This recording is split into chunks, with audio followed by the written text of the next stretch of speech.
Geekers, I'm Nick.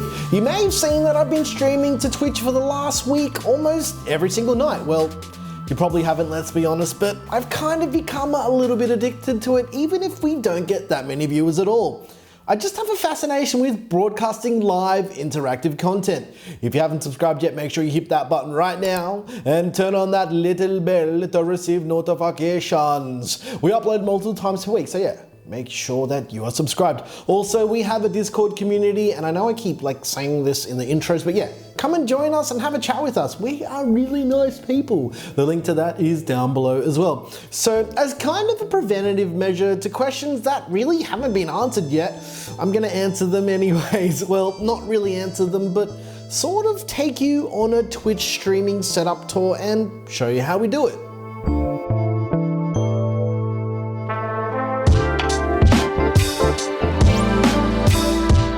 This video is brought to you by Cooler Master and the Master Keys MK750 mechanical gaming keyboard, featuring a fast, modern Type-C connection, comfortable magnetic wrist rest, and on-board macro recording. The Cooler Master Master Keys MK750. Game smarter, not harder. Find out more about the keyboard in the link in the description. Twitch has been around for a little while now, and I started messing around with Twitch streaming in probably, say, around 2011 with my mates. One of us would stream a movie and we would all sit in TeamSpeak and hang out while watching the movie together. Weird, right? Let's talk about the hardware that I use to get this done. The setup is different from the setup that we use to stream to YouTube in 4K, so yeah, if you want to check that out, there is a link in the top right-hand corner right now. So check that out at your own leisure. The CPU of choice is the Intel i7-6900K. The reason why I chose this over the Ryzen 7 1700 or the 2700X was, well, I had a spare one that wasn't being used for anything. So it made sense not to spend any money on an additional computer. The 6900K is on a Gigabyte X99 Phoenix SLI with only 16 gigs of DDR4 in dual channel, not quad channel. You guys know the story with RAM prices right now, so I'm not going to go into that. It's just too expensive to buy heaps of RAM right now. The 6900K is being cooled by my favorite all-in-one water cooler of the year, the Cooler Master ML240R RGB. I'm so surprised by how well it cools the 6900K. We're seeing temperatures max out around 35 degrees. That's bonkers, right? I thought I'd give you an update on the RGB software for the ARGB controller while I'm talking about this. It's out, guys. Go over to Cooler Master's website right now and download it. Yes, it's really, really cool. You will like it. And yeah, if you want to check out a video that I did about it, there's a video in the right-hand corner. They gave us the exclusive. We're actually quite lucky, to be honest. The GPU of choice is the Gigabyte G1 Gaming GTX 1070. I chose this card because it was the only card I had available at the time, and I didn't want to steal Claire's Titan XP. The 1070 is just such a capable card, and for the things that I usually throw at it, it has no problem keeping up whatsoever. The other thing is I can easily overclock the core clock to around 2050 megahertz without any stability issues. All of this is inside the Cooler Master Master Case H500p mesh in white. I love this case. The airflow is ridiculous. It's got an open front, and with two 200mm fans, seriously, how can you possibly get any better airflow than that? There's nothing that is this good right now.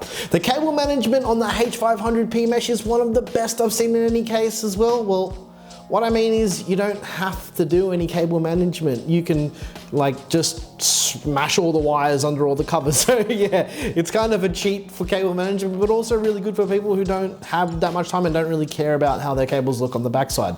Well, that's definitely not me. So we've done a few builds of this case, but in this configuration that it's currently in now is probably how it will continue to live, because yeah, I don't need to change it anymore. If you want to see one of the world's first Ryzen 2700X custom water loops in the H500p mesh, there is a little eye in the top right hand corner right now, and you can check that out. Yeah, we did a custom loop in one when they first came out. Yeah, it was really cool.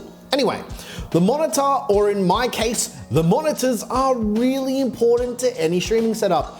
My setup is a little bit overkill in regards to this, to be absolutely honest. I'm using the AOC 32-inch 4K 10-bit display we reviewed a little while ago, as well as another Dell 24-inch 4K monitor in portrait orientation for monitoring XSplit, Discord, and Twitch. Yeah, if you want to check out the review of the 32-inch 4K AOC display, there is a link in the top right-hand corner right now. Man, my finger's getting sore. I keep having to poke up there all the time. Okay. Peripheral time. Now this may surprise you a little bit, but for the keyboard, I'm using the Razer Deathstalker Chroma. One of the reasons why I'm using this keyboard is because the keys are absolutely silent and you can't hear them, and it's kind of annoying if you're streaming and you can hear someone's mechanical keyboard going. Anyway, it's not the best gaming keyboard, and I know that, but that's not the point. It's silent, which is one of the reasons why I'm using it, but the other reason is, well, because I already had it and it wasn't being used, so it cost no money to use.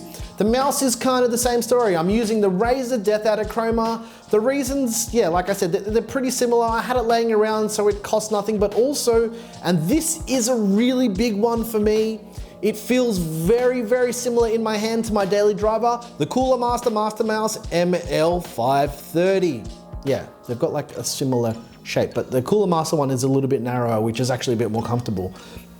Right, so no streaming setup is complete without the Elgato Stream Deck.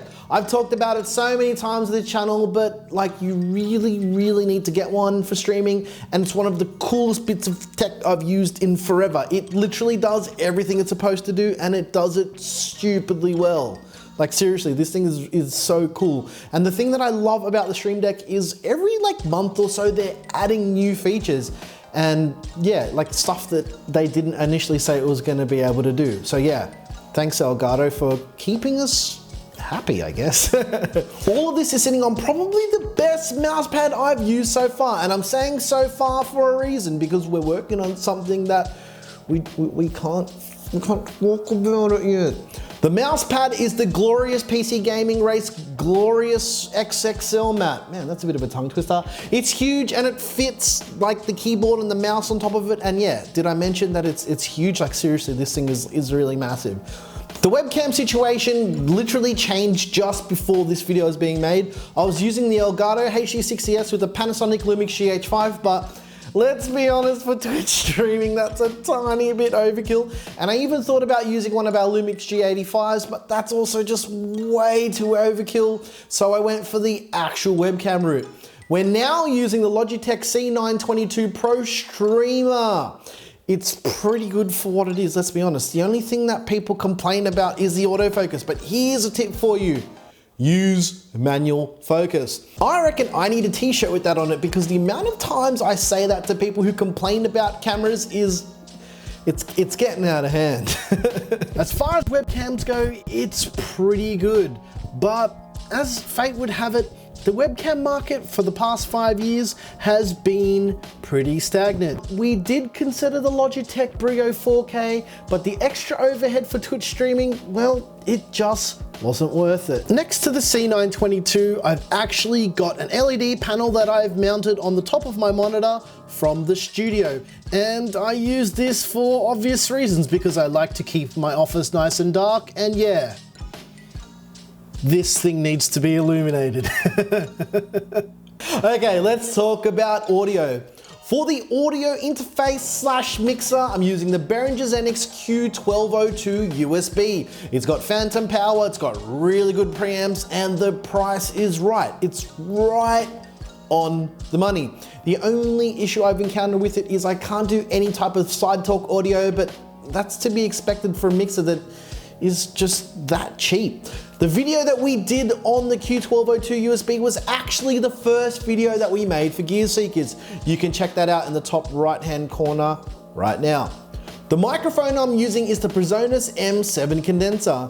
This mic actually came bonded with one of our other Presonus interfaces, and it is really, really good. I've recorded a whole bunch of voiceover stuff, I've done vocals for music, and it's been pretty solid. And you can also pick them up on Amazon for around about $50 US. Yeah, so I mean, it's a condenser mic for 50 bucks. It sounds amazing. I mean, you tell me what it sounds like if you come and watch the stream. The M7 is mounted to the Rode desk mounted boom arm. It does what it's supposed to do. It connects to the desk and it's a boom arm. There's not really much more to say about that. As far as the headphones go, I'm using the SteelSeries Siberia 800s.